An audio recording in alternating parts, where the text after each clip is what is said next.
എടത്വ വികസന സമിതി പ്രതിഷേധ സമരം നടത്തി. കുടിവെള്ളക്ഷാമം പരിഹരിക്കണമെന്നും മില്ലുടമകൾ തുടർച്ചയായി കർഷകരെ ദ്രോഹിക്കുന്നതിന് ശാശ്വത പരിഹാരം വേണമെന്നും നെല്ല് സംഭരണത്തിന് ശേഷം പണം കർഷകർക്ക് യഥാസമയം നൽകണമെന്നും ആവശ്യപ്പെട്ടായിരുന്നു സമരം.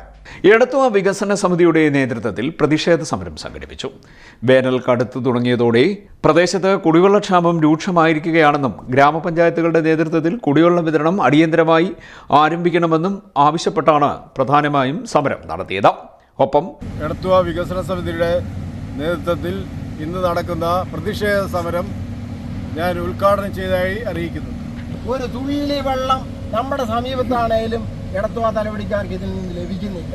ഇപ്പോഴും നമുക്ക് കച്ചവട്ടുകാരെയാണ് കിട്ടുന്നത്.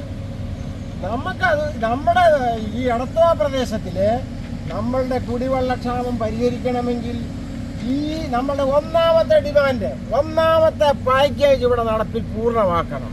അതെന്തെന്ന് ചോദിച്ചാൽ നീരേറ്റപ്പുറം ഈ ശുദ്ധീകരണ പ്ലാന്റിന്റെ ശേഷി പൂർണ്ണമായി വർദ്ധിപ്പിക്കണം. കുറേ വർഷങ്ങളായിട്ട് നമ്മുടെ കുട്ടനാട് പ്രോജക്റ്റ് കല്ലിടുകയും അത് പ്രവർത്തനം ആരംഭിച്ചു. എന്നാൽ നമുക്ക് ഇപ്പോഴും ഇത്രയും വർഷങ്ങളായിട്ട് നമുക്ക് ശരിയായ രീതിയിൽ കുട്ടനാട്ടിലേക്ക് കുടിവെള്ളം എത്താനും അതുപോലെ തന്നെ പ്രത്യേകിച്ച് എടത്വ പഞ്ചായത്തിന് നല്ല രീതിയിൽ വെള്ളം കിട്ടിക്കൊണ്ടിരുന്നതാണ്. പക്ഷേ ഇപ്പോൾ കുറേ നാളുകളായിട്ട് നമുക്ക് നല്ല വെള്ളം കിട്ടാതെ മോശമായ വെള്ളം ആണ് ഇപ്പോൾ കിട്ടുന്നത്. വെറും നമ്മുടെ ഭൂമിക്ക് അടിയിൽ നിന്ന് വരുന്നതെന്ന് പറയുന്ന ആ വെള്ളം വളരെ അയൺ കൂടിയ ആ വെള്ളമാണ് ഇപ്പോഴും നമ്മൾ എടത്വ പഞ്ചായത്തിൽ കുടിക്കുന്നത്. ബാക്കിയുള്ള സ്ഥലങ്ങളിലൊക്കെ കുറേ സ്ഥലങ്ങളിലേക്ക് പോകുന്നുണ്ട്. പക്ഷേ ഇന്നും നമ്മളെ കളിപ്പിക്കുകയാണ്. കാരണം പറഞ്ഞ് കളിപ്പിക്കുകയാണ്.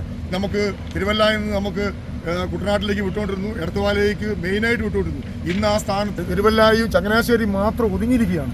ഇന്ന് ഇവിടുത്തെ അത് കഴിഞ്ഞ് നമ്മുടെ നീരേറ്റപുരത്തെ ട്രീറ്റ്മെൻറ്റ് പ്ലാന്റ് ഉദ്ഘാടനം ചെയ്യും. അത് കഴിഞ്ഞ് എടത്വ പഞ്ചായത്തിന് കുട്ടനാടിന് മുഴുവൻ വെള്ളവും ഇതിനോട് നല്ല രീതിയിൽ ചെയ്യുമെന്ന് പറഞ്ഞിട്ട് ഇന്നും നമുക്ക് ശാശ്വതമായ ഒരു പരിഹാരം കൊണ്ടിരിക്കുകയാണ്. ഇത് ചേർന്നിരിക്കുന്നത് മനുഷ്യജീവന് ഏറ്റവും അത്യന്താപേക്ഷിതമായിട്ടുള്ള ശുദ്ധജലത്തിന് വേണ്ടിയിട്ടാണ്. വായു കഴിഞ്ഞാൽ പിന്നെ ഉള്ളത് ഏറ്റവും പ്രധാനപ്പെട്ട ശുദ്ധജലമാണ്. വെള്ളം സർവത്ര, എന്നാൽ കുടിക്കാൻ ഒരു തുള്ളി ഇല്ല പോലും എന്നും പണ്ട് പറഞ്ഞു വെച്ചിരുന്നതിൻ്റെ ഏറ്റവും വലിയ നേർസാക്ഷ്യമാണ് നമ്മുടെ കുട്ടനാട്. കിഴിവിന്റെ പേരിൽ മില്ലുടമകൾ തുടർച്ചയായി കർഷകരെ ദ്രോഹിക്കുന്നതിന് ശാശ്വത പരിഹാരം കാണണമെന്നും സമരം ആവശ്യപ്പെട്ടു. എടത്വ വികസന സമിതി രക്ഷാധികാരി ആന്റണി ഫ്രാൻസിസ് കട്ടപ്പുറം അധ്യക്ഷത വഹിച്ചു. പ്രസിഡന്റ് ഐസക് എഡ്വേർഡ് ഉദ്ഘാടനം നിർവഹിച്ചു. Vice president advocate Isaac Raju പ്രമേയം അവതരിപ്പിച്ചു.